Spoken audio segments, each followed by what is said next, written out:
Hola, ¿qué tal? Es un gusto saludarles en esta noche.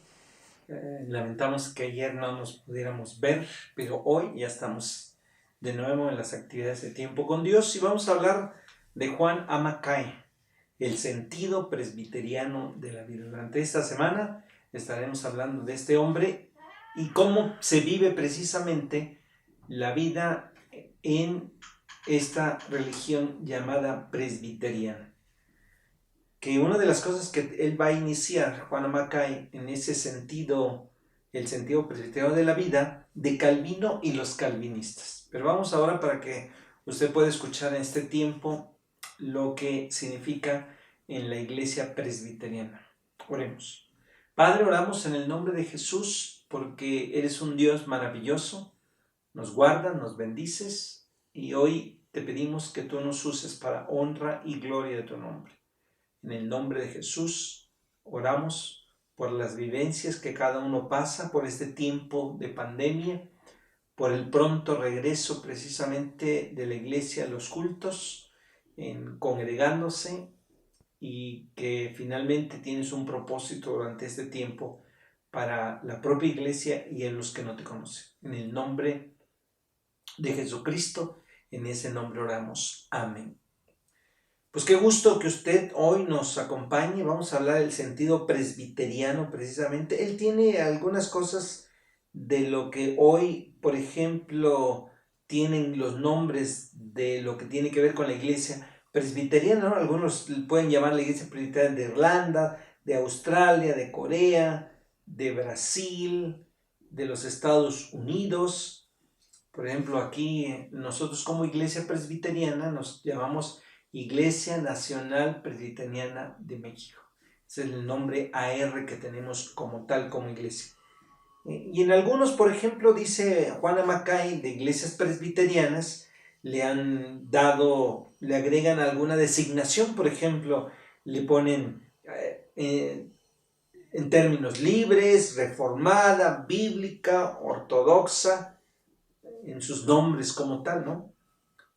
Él lo menciona y él va a poner como primera, una de las cosas, no primera cosa, pero una de las cosas es que de dónde nace precisamente la iglesia presbiteriana. Él establece, el día que escribió el libro, como 50 millones de presbiterianos esparcidos casi en todo el mundo, en más de 75 países, junto con los luteranos, junto con los anglicanos, que son también hijos, dice Juan Amacay, son parte de la reforma del siglo XVI. No hay duda que el padre espiritual de los presbiterianos, dice Juan Amacay, es un francés, el francés llamado Juan Calvino, quien pasó, dice Juan Amacay, pasó la mayor parte de su vida precisamente en la ciudad de Ginebra, Suiza. A sus 27 años, Calvino escribió un libro con el título La institución de la religión cristiana. El libro ha sido revisado varias veces por el autor durante su vida y la interpretación precisamente que le da del cristianismo que lo llevó con un calificativo de reformada. Por eso la forma de gobierno particular de lo que tiene que ver con la iglesia presbiteriana es que viene del término de presbíteros, término griego de ancianos o ancianos, y que se conoce precisamente como presbiteriana. Es decir, la iglesia presbiteriana, llámese como se llame, lo que le puedan añadir poder y poner, es que está conformada por el sistema de gobierno a través del pastor y de los ancianos, que son elegidos por el pueblo, por la iglesia, tanto el pastor como los ancianos, y en ellos descansa el gobierno de la iglesia. Entonces, por eso la iglesia se llama presbiteriana, por nuestra forma de gobierno. No es a través del pastor, ni los ancianos, ni superintendentes, sino a través del consistorio que lo conforma el pastor y los ancianos.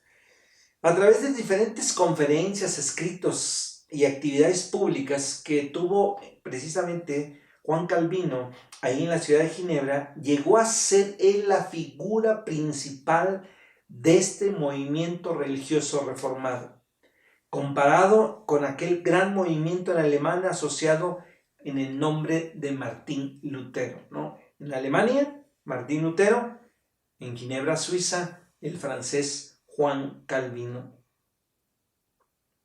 Sigue diciendo Juana Mackay en el sentido presbiteriano de la vida, es que en Ginebra existe un memorial conocido precisamente como el Monumento de la Reforma. Si usted ha ido alguna vez a Ginebra, Suiza, o ha visto algunas de las fotos de aquella ciudad, como símbolo en el arte de la Reforma calvinista, y está donde están estas enormes estatuas, la figura de Calvino y de los principales hombres que trabajaron en el esfuerzo de la Reforma: Zwinglio, Bucer, Farel, Beza y Knox. Sobre un fondo de un sólido muro aparece ahí. La Reforma en Ginebra ha perdurado teológicamente, debemos decirle, dice Juana Mackay, que ha perdurado teológicamente en ese sistema de doctrina conocido como el calvinismo. Es decir, las iglesias presbiterianas vienen de este movimiento calvinista. Fue Calvino quien inspiró y dio forma al pensamiento religioso de las iglesias no luteranas de Europa, denominadas reformadas. Las iglesias presbiterianas sería una iglesia reformada calvinista. Juan Calvino es también el padre teológico de diferentes denominaciones protestantes, como la anglicana o episcopal, congregacional, bautista y presbiteriana, dice Juan A. Mackay. Eclesiásticamente hablando, dice él en el libro del sentido presbiteriano de la vida, el calvinismo creó algunas formas de gobierno eclesiásticas en que la autoridad o la última autoridad descansa en el presbiterio. El presbiterio es una corte o tribunal compuesta a través de presbíteros, es decir, ministros y laicos en igual número, quienes en forma democrática son electos por el pueblo. Por eso el calvinismo dejó, dice Juana Mackay en el libro El sentido presbiteriano de la vida, dice que el calvinismo dejó una huella en las instituciones sociales y políticas. Los principios que sostuvieron tanto Calvino como sus colegas fueron un factor determinante, fíjense, en el derrocamiento de los estados absolutistas de Europa. Y fue la creación, dice Juana Mackay, de los gobiernos democráticos de nuestros días. El calvinismo impactó las esferas sociales y políticas de Europa. Estos puritanos que hubo en Nueva Inglaterra, hijos espirituales precisamente de Calvino, los congregacionales, bautistas y presbiterianos, los episcopales y presbiterianos en Nueva York, Nueva Jersey, Pensilvania, ahí en Virginia, fueron los que echaron los cimientos de la democracia americana, y así se obtuvo la libertad de los Estados Unidos. Recuerden, para hacer una remembranza, que México conoce a través de la iglesia presbiteriana, porque de Estados Unidos vienen misioneros a hacer un trabajo aquí, precisamente en México. Tenemos que considerar, dice Juan A. Mackay, que al hombre que es el padre espiritual del presbiterianismo, es decir, aquella gran personalidad que tiene que ver con la reforma del siglo XVI, Juan Calvino. Tanto Martín Lutero, Juan Calvino y Juan Knox están consagrados en los anales de la historia como las más dinámicas y creativas figuras de la Reforma protestante. Y Calvino es el padre de la herencia reformada y Lutero de la luterana. Calvino, siendo el padre del cristianismo en una orientación religiosa conocido como reformada, fue de los más grandes hombres de su tiempo y de todos los tiempos. Fue un verdadero y gran erudito Juan Calvino. Con toda propiedad dice Juan A. Mackay en su libro, un hombre de letras y un santo. Un hombre de letras y un santo. Comienza su carrera académica y empieza a estudiar griego, empieza a estudiar latín clásico y habiendo siendo un devoto admirador de Séneca, el estoico, Juan Calvino tiene esto. En su juventud lo que quiso hacer Juan Calvino es estudiar derecho como profesión, pero este joven humanista de pronto se sintió atrapado por el Dios viviente.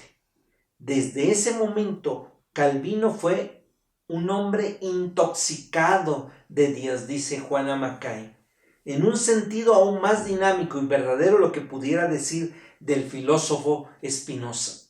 Estudios humanísticos, los cuales amó en gran manera Martín Lutero y continuó cultivando y los puso al servicio de Cristo. Su devoción al pensamiento de los grandes estoicos permeó de tal manera que la actitud hacia su vida de Juan Calvino, alguien ha dicho que el calvinismo es estoicismo bautizado como cristianismo, pero renovado y exaltado por el bautismo.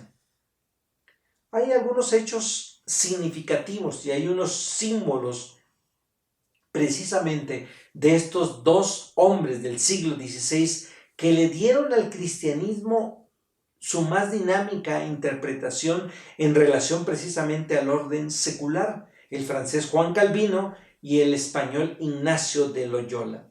Fueron educados más o menos en el mismo tiempo, en la misma universidad y por el mismo maestro. Hay profundas experiencias espirituales que Calvino atravesó.